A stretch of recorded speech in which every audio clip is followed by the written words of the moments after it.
2020년 7월 26일 성령 강림 후 8번째 주일 예배를 드리겠습니다. 우리 다 같이 조용히 기도 드리시겠습니다.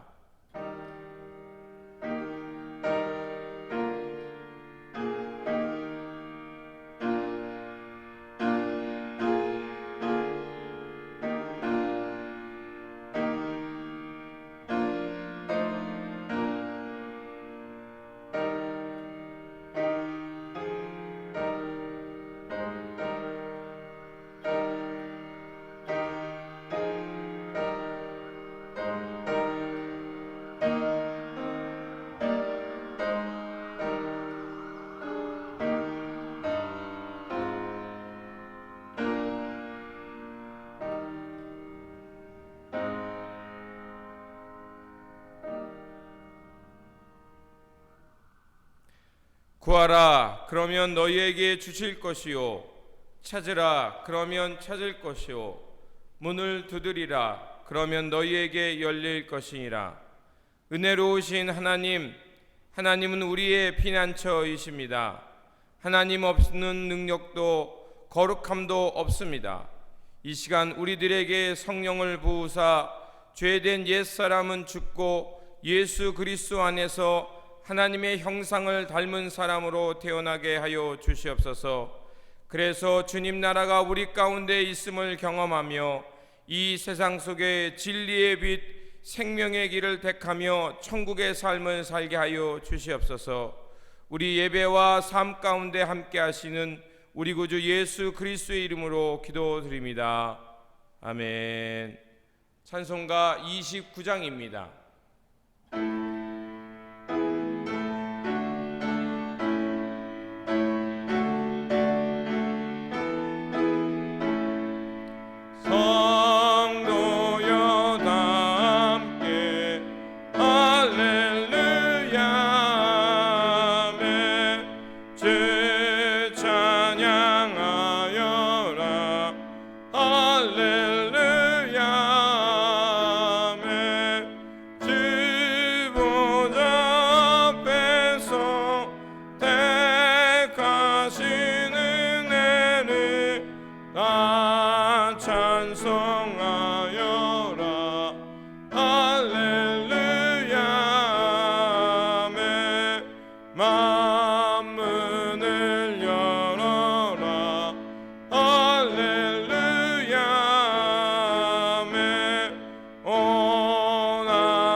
성시교독은 시편 105편 1절에서 11절 그리고 45절 교대로 봉독하고 45절 같이 읽도록 하겠습니다.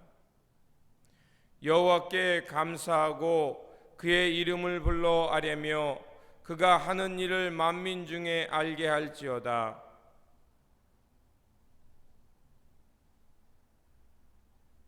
그의 거룩한 이름을 자랑하라.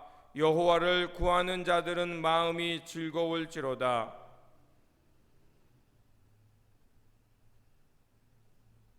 그의 종 아브라함의 후손 곧 택하신 야곱의 자손 너희는 그가 행하신 기적과 그의 이적과 그의 입의 판단을 기억할지어다.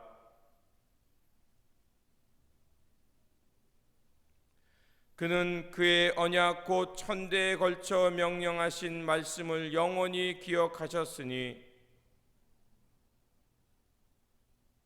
야곱에게 세우신 율례 곧 이스라엘에게 하신 영원한 언약이라.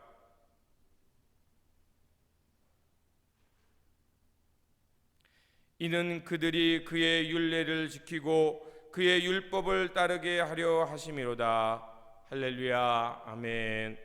우리 다 같이 사도신경으로 우리의 신앙을 고백하도록 하겠습니다. 나는 전능하신 아버지 하나님 천지의 창조주를 믿습니다.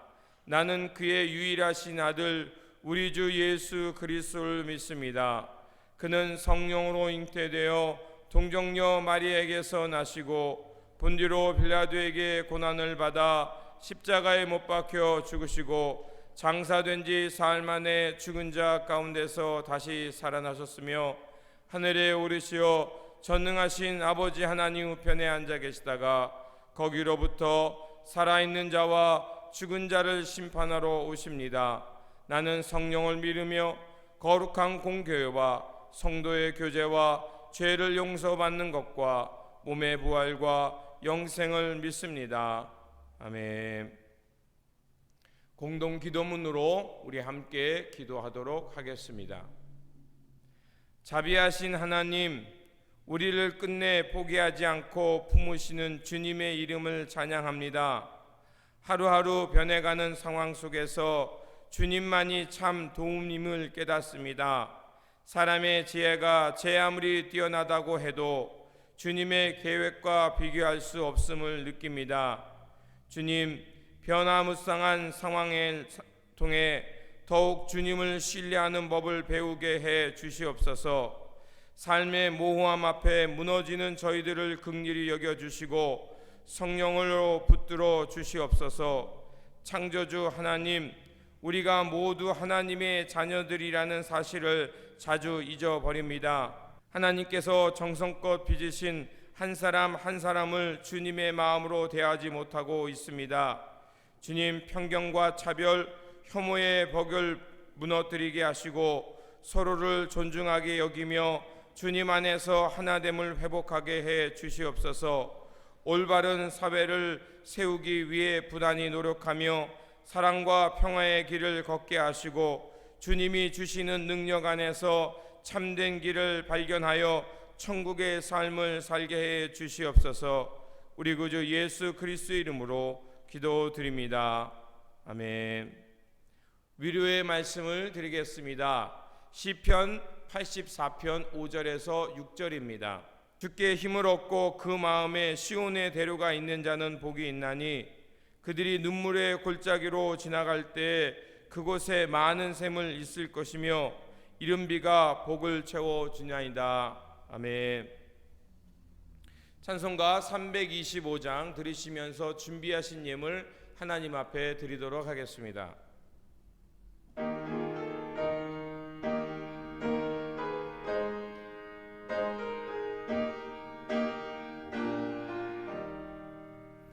예수가 함께 계시니 시험이 오나 겁없네. 기쁨의 근원 되시는 예수를 위해 삽시다. 날마다 주를 섬기며 언제나 주를 기리고 그 사랑 안에 살면서 딴 길로 가지 맙시다. 이 세상 사는 동안에 주 이름 전파하면서 무한한 복락 주시는 예수를 위해 삽시다. 날마다 주를 섬기며 언제나 주를 기리고 그 사랑 안에 살면서 딴 길로 가지 맙시다. 이 세상 세상 친구 없어도 예수는 나의 친구니 불의한 일을 버리고 예수를 위해 삽시다. 날마다 주를 섬기며 언제나 주를 기리고 그 사랑 안에 살면서 딴 길로 가지 맙시다. 주께서 심판하실 때 잘했다 칭찬하리니 이러한 상급 받도록 예수를 위해 삽시다. 날마다 주를 섬기며 언제나 주를 기리고 그 사랑 안에 살면서 딴 길로 가지 맙시다. 드리신 예물 위해 기도하겠습니다. 은혜와 사랑이 충만하신 하나님, 주님의 은총 가운데 생명 얻어 하나님 나라 가운데 살게 하시니 감사를 드립니다. 하늘의 백성 되었사오니 이제 이 땅에서 진리와 평화를 이루며 살게 해 주시옵소서. 오늘도 내려주신 은혜에 감사하여 예물 드리오니 기쁘게 받아주시고 이 땅에 하나님 나라의 복음을 전하는 일에 사용하여 주시옵소서. 또한 주님의 가르침에 충성하는 베델의 공동체를 기억하여 주시고 이 공동체가 주님의 진리를 바르게 깨닫고 실천함으로 하나님 나라의 이정표가 되게 하는 주님의 교회 되게 하여 주시옵소서. 우리 구주 예수 그리스도 이름으로 기도드립니다. 아멘. 성경 말씀은 마태복음 13장 44절에서 50절입니다. 제가 봉독해 올리도록 하겠습니다. 천국은 마치 밭에 감추인 보화와 같으니 사람이 이를 발견한 후 숨겨두고 기뻐하며 돌아가서 자기의 소유를 다 팔아 그 밭을 사느니라. 또 천국은 마치 좋은 진주를 구하는 장사와 같으니 극히 값진 진주 하나를 발견하매 가서 자기의 소유를 다 팔아 그 진주를 사느니라. 또 천국은 마치 바다에 치고 각종 물고기를 모으는 그물과 같으니 그물에 가득함에 물가로 끌어내고 앉아서 좋은 것은 그릇에 담고 못된 것은 내보내리라. 세상 끝에도 이러하니라. 천사들이 와서 의인 중에서 악인을 갈라내어 풀무불에 던져 넣으리니 거기서 울며 이를 갈리라. 아멘.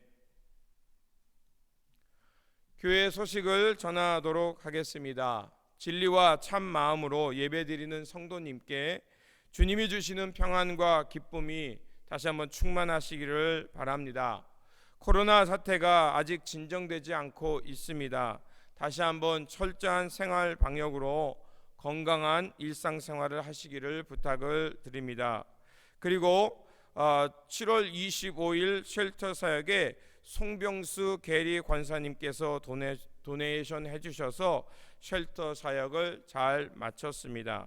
그리고 안타까운 소식을 전하게 됐습니다. 우리 패트릭 김 집사님과 김경희 권사님께서 시애틀로 이사 가게 되셨습니다. 여러분 아쉽지만 또 그곳에 가셔서도 또 건강하게 주님의 평안 가운데 신앙생활 잘 할 수 있도록 기도해 주시기를 부탁을 드립니다. 그리고 한동석 장로님 또 한미영 집사님께서 두 번째 손녀를 갖게 되셨습니다. 축하의 말씀을 드립니다. 기도하겠습니다. 우리의 기도를 들으시고 선한 길로 인도하시는 하나님, 이 시간 주님의 말씀 앞으로 나가오니 우리로 주님의 음성을 듣게 하시고 진리를 깨달아 생명의 길을 걷게 하여 주시옵소서. 그래서 우리 삶을 통해 드러나는 하나님 나라를 발견하며 주님의 역사를 위해 살게 하여 주시옵소서. 우리 구주 예수 그리스도의 이름으로 기도드립니다. 아멘. 농부는 농사를 지을 수 있는 절기를 따라 살아가므로 가을에 마침내 수확의 기쁨을 맛보게 됩니다. 마찬가지로 그리스도인들은 교회력이라는 절기를 따라 살아가므로 결국에는 하나님께서 원하시는 그 성화의 기쁨의 열매를 맺는 것이라 생각합니다. 그래서 교회력은 대강절을 시작해서 예수님의 생애를 따라가면서 매주마다 예수 그리스도의 가르침과 삶을 끊임없이 배우고 닮아감으로 마지막 때 또 추수 때 하늘나라의 곳간에 알곡이 되어서 그 기쁨 가운데 그곳에 이르는 기쁨을 위해 살아가는 것입니다. 예수님의 가르침과 말씀을 한마디로 요약하면 무엇일까요? 앞에서 말씀드린 대로 천국의 알곡이 되는 것입니다. 그것을 다른 말로 하면 하나님 나라의 삶을 사는 것입니다. 그래서 마태복음에서는 하나님의 나라를 천국으로 표현하고 있고 마가복음에서는 하나님 나라로 설명하고 있습니다. 성서가 말하는 하나님 나라 천국은 특별한 장소가 아니라 하나님의 통치, 하나님의 다스림이 있는 곳을 말합니다. 그렇기 때문에 우리가 삶의 자리가 어떠하든지 하나님의 통치, 하나님의 다스림이 있는 그곳이 하나님 나라 천국인 것입니다. 하지만 하나님 나라, 하나님의 통치를 설명할 때는 매우 모호함을 알 수가 있습니다. 그래서 예수님께서는 그 하나님 나라의 삶을 비유를 통해서 우리에게 항상 설명해 주셨습니다. 오늘 우리가 읽었던 마태복음 13장에는 8가지의 비유의 말씀을 통해서 천국에 대한 설명이 나옵니다. 씨 뿌리는 자, 가라지, 겨자씨, 누룩, 감추인 보화, 값진 진주, 그물이 바로 그 비유의 말씀입니다. 그 중에서 오늘 우리는 5가지 비유를 살펴보고자 합니다. 그러면서 주님께서는 천국이 마치 무엇이다라고 설명하고 있습니다. 그 5가지는 천국은 마치 사람이 자기 밭에 심긴 겨자씨와 같다. 또 가루 서말 속에 넣어둔 누룩과 같다. 또 밭에 감추인 보화와 같고 진주 장사가 발견한 진주와 같다라고 말하고 또 그물에 걸려있는 물고기를 선별하는 것과 같다라고 하시면서 천국의 비밀을 말씀해 주고 있음을 알 수가 있습니다. 예수님께서 들려주신 천국의 비유를 통해 다양한 교훈을 얻을 수 있습니다. 그것을 요약한다면 겨자씨와 누룩의 비유를 통해서 하나님 나라의 확장성 혹은 하나님 나라의 폭발성을 우리가 알 수 있다는 것입니다. 그리고 감추인 보화와 좋은 진주를 구한 장사의 꾼의 비유를 통해서는 하나님 나라를 위해서 절대적인 가치를 소유하기 위해 우리가 가지고 있는 소중한 것을 내려놓고 기꺼이 대가를 치를 필요성이 있다는 교훈을 말해주고 있습니다. 그리고 마지막 그물의 비유를 통해서 알 수 있는 것은 하나님의 때에 마지막 심판을 통해서 분명한 나눔이 있음을, 구별됨이 있음을 가르쳐주는 교훈을 얻을 수 있습니다. 그런데 오늘 우리가 집중하고자 하는 것은 이 천국에 대한 5가지 비유 중에 공통점을 통해 주는 교훈이라는 것입니다. 공통점이 있는 교훈은 무엇이냐면 바로 감추어진 것처럼 보이지만 나중에는 종말에는 그 감추었던 것이 알 수 없는 때에 우리 눈에 확연하게 드러난다는 것입니다. 처음에는 작아서 눈에 잘 보이지 않지만 그러나 우리가 알 수 없는 때에 분명하게 누구나 볼 수 있도록 분명하게 드러난다는 것입니다. 그래서 첫 번째로 천국은 마치 사람이 자기 밭에 심겨놓은 겨자씨와 같다라고 말합니다. 겨자씨는 바로 작은 것, 어떻게 보면 흔해서 사람들 눈에, 사람들 관심 속에 받지 못하는 것을 말하는 것 같습니다. 그런데 그것이 심겨짐을 통해서 어떤 찰나에 갑자기 드러나서 많은 사람들의 안식처를 주게 된다는 것입니다. 또 두 번째 비유 속에 여인이 가루 서말 속에 넣은 누룩과 같은 것은 바로 가루는 세상을 말하는 것입니다. 가루 속에 누룩이 들어있기 때문에 처음에는 잘 보이지 않습니다. 그것을 넣은 여인만 알 수가 있습니다. 하지만 누룩이 부풀게 되면 그 떡덩어리는, 밀가루 서말은 결국 부풀러 올라서 온 가루 속에 가득하게 된다는 것입니다. 처음에 하나님 나라의 씨앗은 미미해서 사람들이 잘 보지 못합니다. 그러나 하나님 나라의 생명력이 어느 날 갑자기 파워를 갖고 부풀러 오르면, 폭발하면 온 세상에 하나님의 나라가 드러나게 된다는 것입니다. 세 번째, 밭에 감추인 보화는요, 예전에는요 전쟁이나 약탈이 많았기 때문에 지금처럼 안전하게 보관할 수 있는 공간이 없었습니다. 그래서 예수님 당시의 사람들은 자기에게 중요한 것들을 자기 땅이나 밭에 감추게 되어 있습니다. 그 소중한 것을 은밀하게 자기 밭에 감추었던 사람이 갑자기 죽게 되거나 혹은 어떤 이변이 있어서 자기 밭에 돌아오지 못하게 됩니다. 그러면 그 감추었던 사실을 알 리가 없기 때문에 세월이 지난 후에 누군가가 거기에 그 땅을 빌려서 농사를 짓게 되겠죠. 그러다 농사를 짓는 그 사람이 갑자기 그 밭에 감추어진 보화를 발견하게 되고 기뻐서 자신의 소유를 다 팔아 그 밭을 사게 된다는 것입니다. 그렇게 해서 그 밭을 사는 행위를 통해서 감추어졌던 보화가 많은 사람들에게 알려진다는 것입니다. 그리고 네 번째로 좋은 진주를 구하는 장사꾼의 비유도 마찬가지입니다.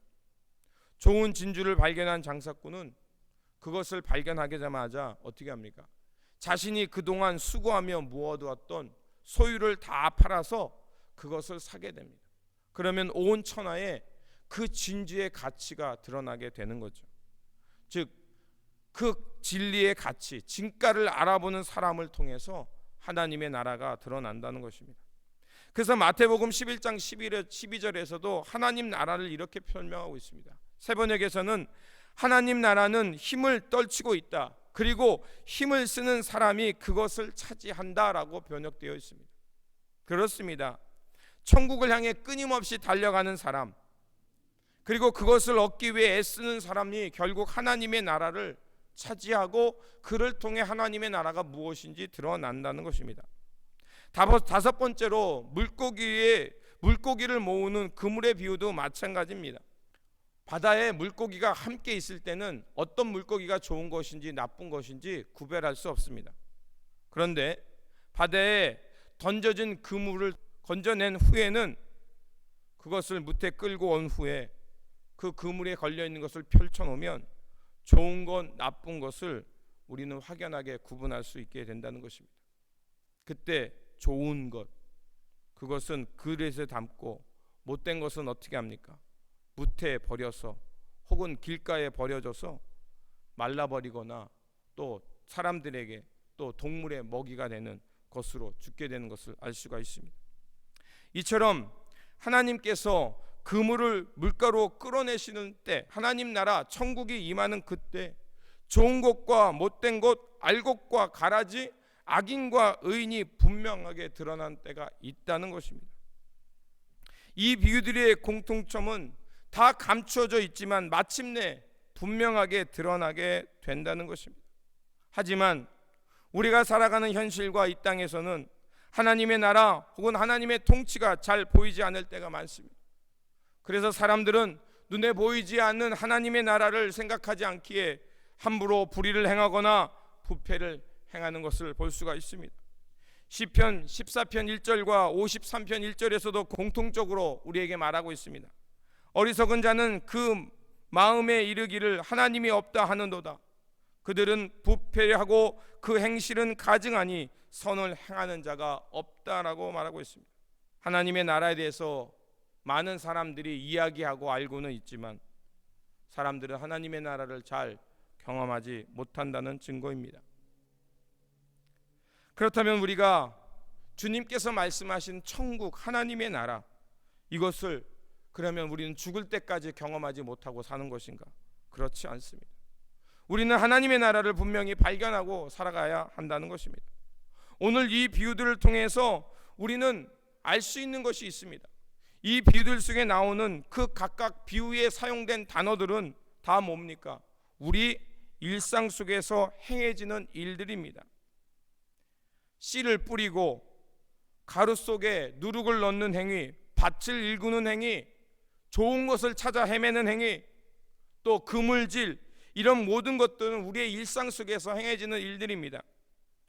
그런데 이 비유를 통해 우리가 알 수 있는 것은 이 평범한 일상 속에 하나님은 하나님 나라의 징후를 숨겨두었다는 것입니다.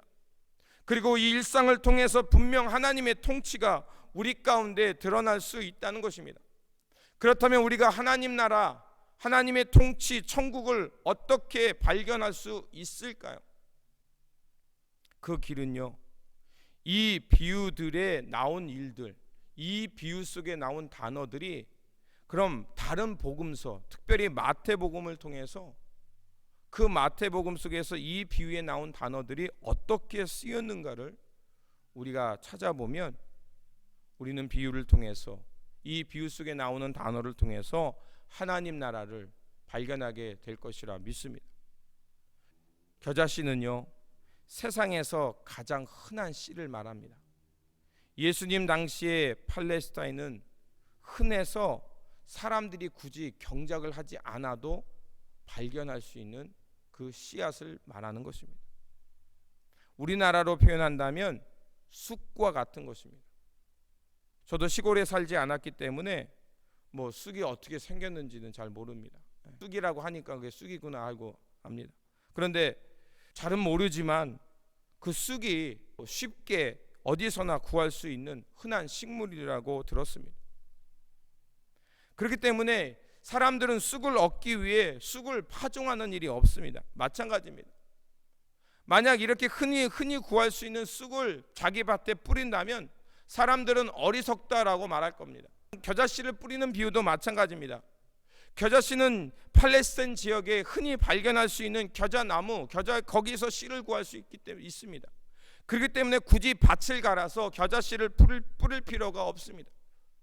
그런데 자기 밭에 이 겨자씨를 뿌린다, 그것은 어리석은 것처럼 사람들이 어리석다고 판단하는 행위가 될 수 있습니다. 하지만 그 흔하디 흔한 겨자씨가 자라서 공중에 새들이 와서 쉴만한 나무로 자라게 되면 많은 사람들은 그 나무의 귀중함을 알게 됩니다. 또 우리가 비유를 통해 알 수 있는 것처럼 흔하디 흔한 그 겨자씨가 주인의 손에 의해서 특별하게 뿌려졌습니다. 이것은 무엇을 말하냐면 바로 하나님의 돌보심의 은혜를 말하는 겁니다. 흔한 것, 익숙한 것, 너무 흔해서 사람들이 소중하게 여기지 않은 것들이 하나님 손에 의해서 쓰여지고 뿌려질 때 결국 그것이 자라서 많은 사람들에게 안식과 하나님의 쉼을 제공하는 공간이 된다는 것입니다. 우리는 흔한 것들을 소중하게 여기지 않을 때가 있습니다. 햇빛, 공기, 물, 하나님의 창조의 섭리 속에 일어나는 자연의 섭리. 근데 여러분, 이 섭리를 통해서 하나님은 부지불식간에 우리를 돌보고 계심을 믿습니다. 이 비유를 통해서 우리가 발견할 수 있는 게 무엇입니까? 바로 하나님의 돌보심입니다. 우리가 알지 못하는 것, 우리 눈에 잘 보이지 않는다고 해서 소중히 여기지 않는 것들, 하지만 그것을 통해서 하나님은 우리를 돌보시고 계신다는 것입니다. 마태복음 6장 26절에 이렇게 말하고 있습니다. 공중의 새를 보라. 씨를 뿌리지도 않고 거두지도 않고 곳간에 모아들이지 않는다. 하지만 너희 하나님께서는 그것들을 먹이신다. 그렇습니다. 하나님은 오늘 우리의 눈에 보이지 않는 것들을 통해서 너무 작아서 사람들의 주목받지 못하는 것, 흔해서 중요하다 여기지 못하는 그것들을 통해서 오늘도 하나님은 우리를 먹이시고 또 돌보시고 있다는 것입니다. 누룩의 비유는 마태복음 14장과 15절을 통해서 우리가 깨달을 수 있습니다. 떡덩어리가 부풀러서 결국 그것을 많은 사람이 먹게 되죠. 마태복음에 나오는 14장 13절과 또 15장 32절에 나오는 그 5,000명을 먹이신 사건, 4,000명을 먹이신 사건입니다. 그 작은 것이 부풀어 올라서 큰 덩어리가 돼서 많은 사람들을 먹게 되죠. 마찬가지입니다. 5,000명, 4,000명이 먹인 이 비유를 통해서 결국 많은 사람들이 먹게 되는 이야기입니다. 하나님은 하나님의 나라의 씨앗을 통해서 그것이 나중에는 부풀어 올라서 많은 사람들이 하나님의 양식을 먹게 된다는 것입니다. 그리고 특히 마태가 집중하는 것은 무엇입니까? 그것을 먹은 사람들을 기록한 데 있어서 남자와 여인들을 다 함께 기록하고 있다는 것입니다. 그것은 무엇을 말할까요? 여인과 아이들은 그 시대에 있어서 사람 취급받지 못하는 사람들입니다. 소외된 계급을 말하는 것입니다. 그런데 이 5,000명을 먹이신 사건과 4,000명을 먹이신 이 이적을 통해서 결국 하나님은 그들까지도 먹이신다는 것, 식량이 부족해서 취약한 이들까지 하나님은 먹이시는 은혜를, 또 그 먹이시는 그곳에서 하나님의 나라가 드러난다는 것입니다. 밭에 감추인 비유도 마찬가지입니다.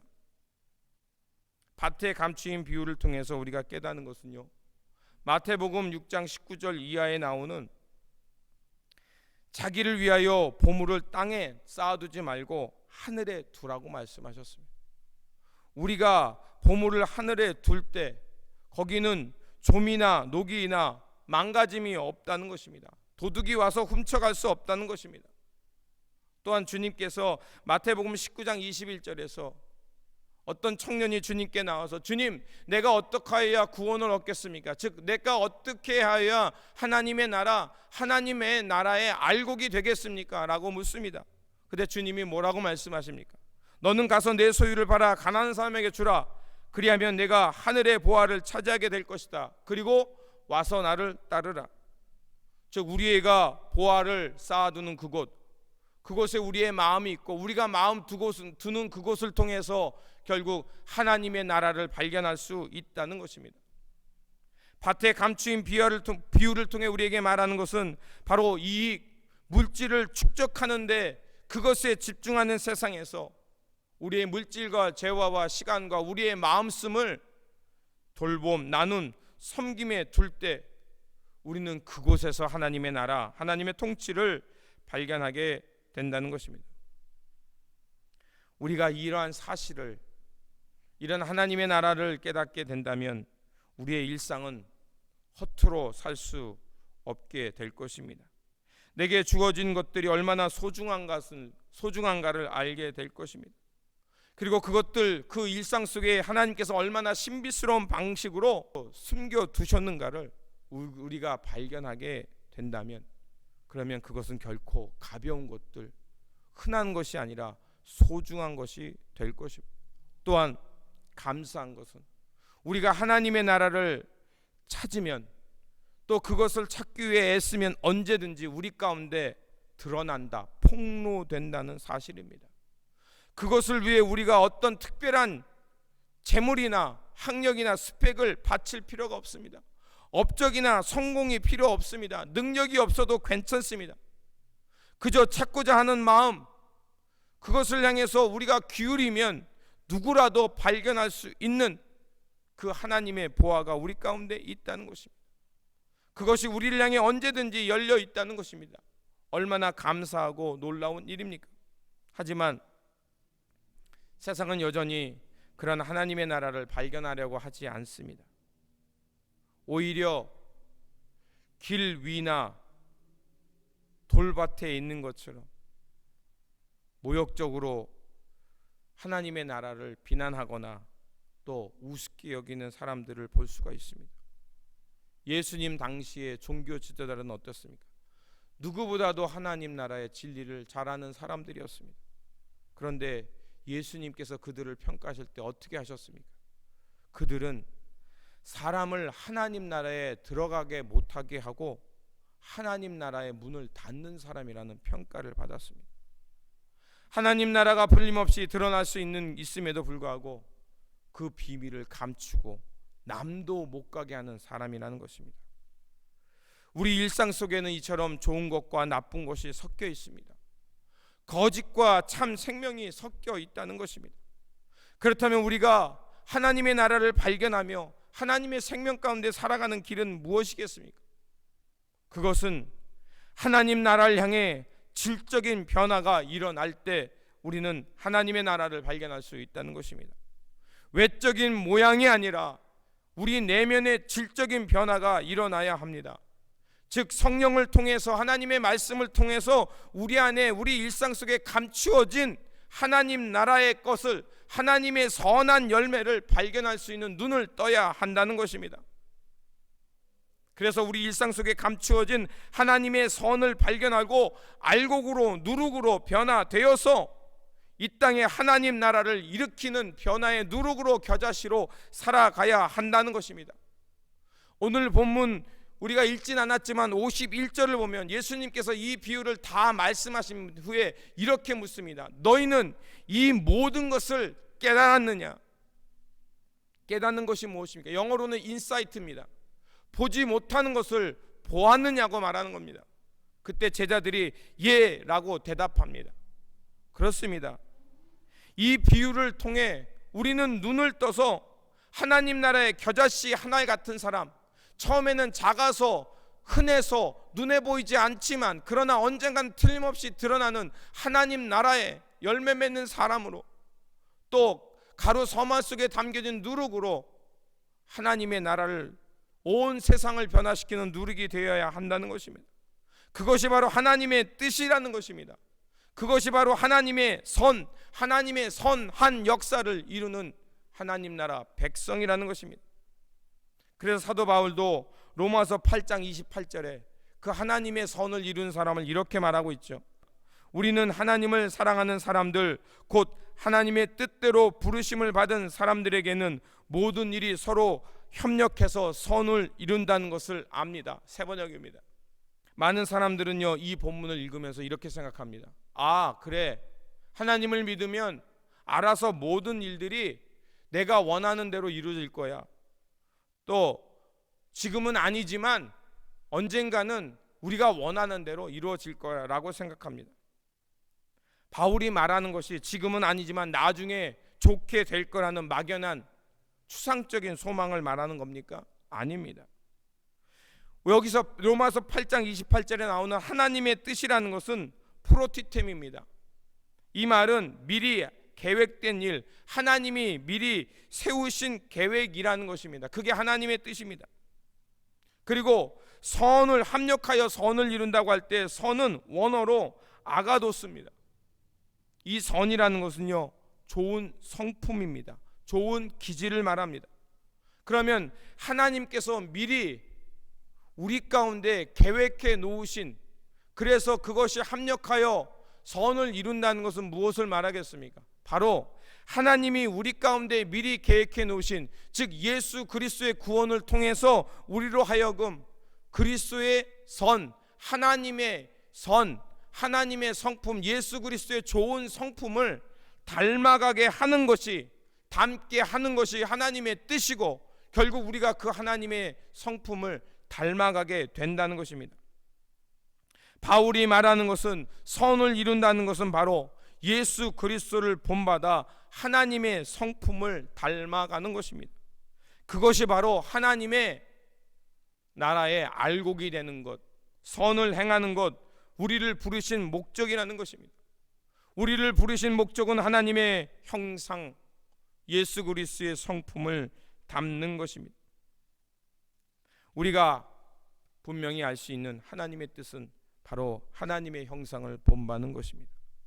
우리가 날마다 하나님의 가르침과 하나님의 말씀을 통해서 예수 그리스도의 성품을 닮아가려고 할 때 결국 하나님께서 합력하여 성령을 통해서, 말씀과 기도를 통해서, 우리가 살아가는 일상을 통해서 예수 그리스도의 성품을 발견하고 그 성품을 닮아감으로 하나님의 나라, 천국을 맛보며 살게 하신다는 것입니다.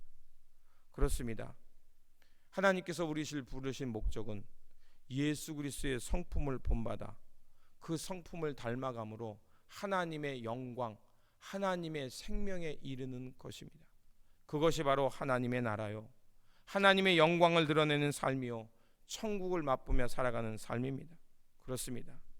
우리가 하나님을 마음에 두고 주님의 성품, 예수님의 성품을 닮아가도록 기도할 때 우리는 하나님 나라의 겨자씨 누룩으로 변화가며 이 땅에 천국을 맛보며 살게 된다는 것입니다. 그러므로 우리 사랑하는 성도 여러분, 마음 가운데 하나님의 마음을 두십시오. 그리고 예수 그리스도를 닮아가도록 기도하십시오. 그리고 할 수 있는 한 최선을 다해서 우리 마음 가운데 말씀의 씨앗, 거룩의 씨앗, 성품의 의의 씨앗, 평화의 씨앗, 용서와 나눔과 섬김의 씨앗을 끊임없이 뿌리시기를 바랍니다. 그러면 우리가 날마다 예수 그리스도의 거룩한 씨앗을 뿌리면 예수 그리스도의 성품을 닮아가며 하나님 나라를 경험하며 천국을 맛보며 살게 될 줄 믿습니다. 이러한 삶으로 하나님 나라를 날마다 맛보며 천국에 알곡되어 살아가는 저와 여러분들이 되시기를 다시 한번 주님의 이름으로 축원드립니다. 기도하겠습니다. 좋으신 하나님, 말씀을 통하여 우리 일상 속에 감추어진 하나님 나라를 발견하게 하시니 감사를 드립니다. 주님의 비유의 말씀을 통해 천국을 맛보았사오니 이제는 예수 그리스도의 성품을 닮아가며 하나님 나라의 거룩한 씨앗으로 살게 하여 주시옵소서. 그래서 우리가 매일매일 살아가는 그 일상 속에서 하나님의 나라의 거룩한 씨앗을 뿌리며 이 땅의 사랑과 돌봄의 열매를 맺어가며 하나님 나라의 거룩한 농부로 살게 하여 주시옵소서. 우리 구주 예수 그리스도의 이름으로 기도드립니다. 아멘. 찬송가 505장입니다.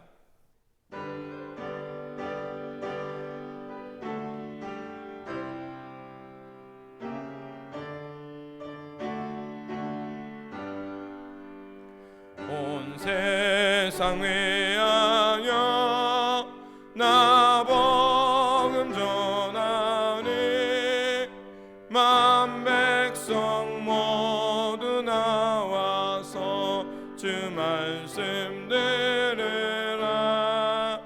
죄 중에 빠져서 헤매는 자들아, 주님의 음성 듣고서 나 구원 받으라.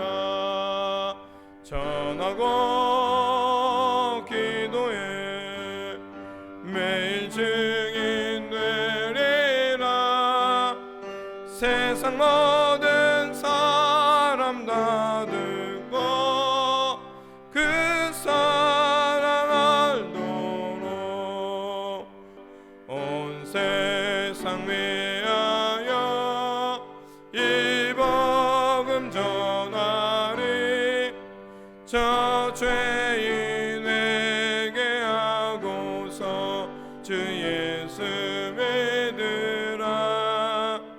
이 세상 구하려 주 돌아가신 것 나 증거하지 않으면 그 사랑 모르리. 전하고 기도해 매일 증인 되리라. 세상 모든 사람 다 듣고 그 사랑 알도록 온 세상 위하여 주 은혜 임하니. 주 예수 이름 힘입어 이 복음 전하자. 먼 곳에 나가서 전하지 못해도 나 어느 곳에 있든지 늘 기도 힘쓰리. 전하고 기도해 매일 증인 되리라. 세상 모든 사람 다 듣고 그 사랑